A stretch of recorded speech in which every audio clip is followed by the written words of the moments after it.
तो इस वक्त की बड़ी खबर आपको बता दें, राहुल गांधी ने निशाना साधा कि पीएम जो चाहता है वो करता है।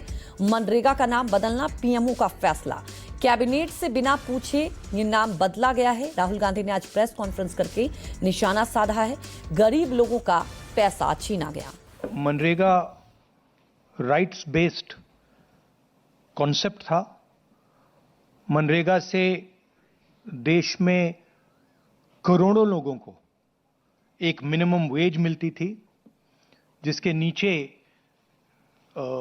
जब मनरेगा चालू होता था तो उसी लेवल पर उनको मिनिमम वेज मिल जाती थी। और मनरेगा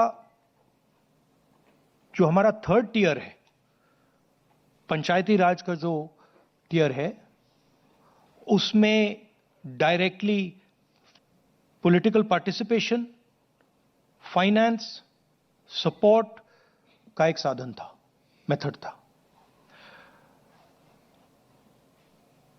तो ये डायरेक्ट राइट्स बेस्ड का जो कॉन्सेप्ट है उस पर आक्रमण है। दूसरी बात, जो फेडरल स्ट्रक्चर है, स्टेट्स का जो स्ट्रक्चर है, उस पे भी ये आक्रमण है। ये जो पैसा लिया जा रहा है ये स्टेट से छीनकर सेंटर ले रहा है। तो ये concentration of power, concentration of finance है। इससे देश को नुकसान होगा। इससे जो गरीब जनता है उनको नुकसान होगा, उनको दर्द पहुंचेगा, उनको कष्ट होगा। और आखिरी बात, मुझे बताया गया है कि ये decision directly prime minister office से लिया गया है और मंत्री से बिना पूछे, कैबिनेट से बिना पूछे यह डिसीजन लिया गया है। इससे आपको आज की हालत क्या है उसके बारे में पता लगता है कि वन मैन शो चल रहा है और जो भी नरेंद्र मोदी जी करना चाहते हैं वो करते हैं, और पूरा का पूरा फायदा वो ही 2-3 अरबपतियों के लिए है। तो आप देखना, ये प्रोग्राम कोलैप्स करेगा, राइट्स बेस्ड आर्किटेक्चर कोलैप्स करेगा। इससे रूरल इकोनॉमी को नुकसान पहुंचेगा और यही पैसा नरेंद्र मोदी जी, अदानी और अंबानी जैसे लोगों को पकड़ा देगा। हमारे वरिष्ठ सहयोगी कांग्रेस मुख्यालय से रमन कुमार सीधे लाइव जुड़ चुके हैं। रमन, देखिए, मनरेगा को लेकर लगातार विपक्ष हमलावर है, लेकिन आज राहुल गांधी ने बड़ा निशाना साधा है कि किसी से ना चर्चा की गई, यहां पर केंद्र में वन मैन शो चल रहा है।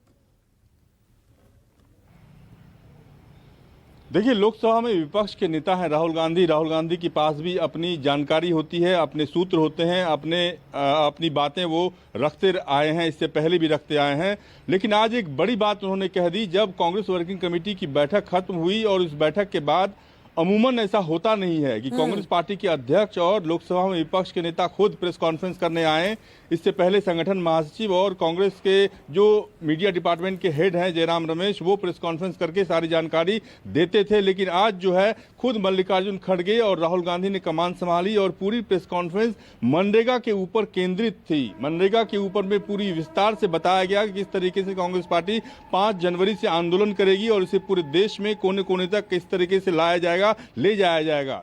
लेकिन सबसे बड़ी बात जो राहुल गांधी ने आरोप लगाया कि उन्होंने कहा कि ये जो निर्णय है, इतना बड़ा निर्णय, महात्मा गांधी के नाम हटाने का निर्णय, महात्मा गांधी मनरेगा का जो कानून था उस कानून में बदलाव करने का निर्णय, ये नरेंद्र मोदी का निर्णय था, प्राइम मिनिस्टर ऑफिस का निर्णय था। और इस निर्णय को लेने से पहले जो संबंधित मंत्री हैं उन मंत्री से चर्चा नहीं की गई, कैबिनेट में चर्चा नहीं की गई और सीधे इस बिल को कैबिनेट में रखा गया और कैबिनेट से मंजूरी मिलने के बाद लोकसभा और राज्यसभा से पास कराया गया, राष्ट्रपति की मंजूरी मिली। अब ये बिल जो है कानून का रूप अख्तियार कर चुका है। यानी कि राहुल गांधी ने सीधे तौर पर नरेंद्र मोदी के ऊपर निशाना साधा, नरेंद्र मोदी को निशाने पर लिया और उनका साफ तौर पर यह कहना था कि नरेंद्र मोदी के चलते ही इतने बड़े कानून में बदलाव करने की नौबत आई और इस कानून को बदला गया। महात्मा गांधी जो हमारे देश के राष्ट्रपिता हैं उनका नाम बदला गया और अब जो है ये नया कानून जो है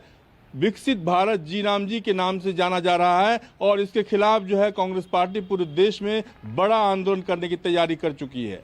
अंजलि। बिल्कुल रमन, सबसे बड़ी बात है कि कांग्रेस अब इस योजना के खिलाफ, क्योंकि जो नाम बदला गया, लगातार कांग्रेस निशाना साध रही है। रमन, जानना ये चाहेंगे कि आगे कांग्रेस की क्या रणनीति होगी, किस तरह से आगे विरोध जताया जाएगा, क्योंकि साफ तौर पर यह आज कहा गया है प्रेस कॉन्फ्रेंस में कि इस मुद्दे को लेकर पूरे देश में विरोध प्रदर्शन किया जाएगा। तो आगे क्या रोड मैप होगा रमन? देखिए, पार्टी का रोड मैप है कि ये संघीय ढांचे पर आक्रमण है। जिस तरीके से राज्यों से पैसा लिया जा रहा है, पहले प्रावधान था कि 90% केंद्र सरकार देगी, 10% राज्य सरकार देगी, लेकिन अब प्रावधान किया गया है कि 60% केंद्र सरकार देगी, 40% राज्य सरकार देगी। तो इसलिए इसका विरोध बड़े पैमाने पर कांग्रेस सहित तमाम जो विपक्षी दल हैं उनके द्वारा हो रहा है और इसीलिए 5 जनवरी से इस आंदोलन की शुरुआत कांग्रेस पार्टी करने जा रही है और देश के अलग अलग हिस्सों में इस बात को रखा जाएगा, सामने रखा जाएगा कि किस तरीके से नरेंद्र मोदी के चलते मनरेगा कानून को बदला गया, मनरेगा से महात्मा गांधी का नाम हटाया गया और इन तमाम मुद्दों पर बड़े आंदोलन की तैयारी में कांग्रेस पार्टी लगातार है। अंजलि। बिल्कुल रमन, देखिए सबसे बड़ी बात है, अगर मनरेगा योजना की ये बात करें, ये एक ऐसी योजना जब आप ये समझिए कि बीजेपी सत्ता में नहीं थी तब भी थी और उसके बाद भी ये लागू रही, क्योंकि ये योजना से कई गरीबों को लाभ हुआ। हमने कोविड के वक्त भी देखा था। तो क्या अब इस योजना को लेकर जिस तरह से कहा जा रहा है, राहुल गांधी ने आज भी निशाना साधा कि ये गरीबों को कुचलने के लिए पूरी योजना में बदलाव किया गया है, क्या इस तरह से जो मैसेज अब पुरजोर तरीके से कांग्रेस उठाएगी जनता के बीच, जिस तरह से आप बता रहे हैं कि अब कांग्रेस एक रोड मैप, एक रणनीति के तहत जाएगी? देखिए, साफ तौर पर राहुल गांधी और कांग्रेस अध्यक्ष मल्लिकार्जुन खड़गे ने कहा कि जिस तरीके से 40% पैसा राज्य सरकार को देना है, वो पैसा राज्य सरकार किसी भी सूरत में नहीं दे पाएगी, क्योंकि अधिकांश राज्य जो हैं वो कर्ज के बोझ से दबे हुए हैं और वो उनके पास इतना पैसा नहीं है कि इस योजना को इम्प्लीमेंट किया जा सके। अब लगातार जो है राहुल गांधी और मल्लिकार्जुन खड़गे और कांग्रेस पार्टी के तमाम नेता इस बात की कोशिश कर रहे हैं कि इस बात को आम जनता तक किस तरीके से पहुंचाया जाए कि महात्मा गांधी का नाम बदलने की आखिरकार नौबत क्यों आन पड़ी। जी बिल्कुल, और इसी मुद्दे को पुरजोर तरीके से उठाया भी जा रहा है। प्रावधान में बदलाव किया गया है। जी, हमारे साथ जुड़ने के लिए आपका बहुत बहुत शुक्रिया।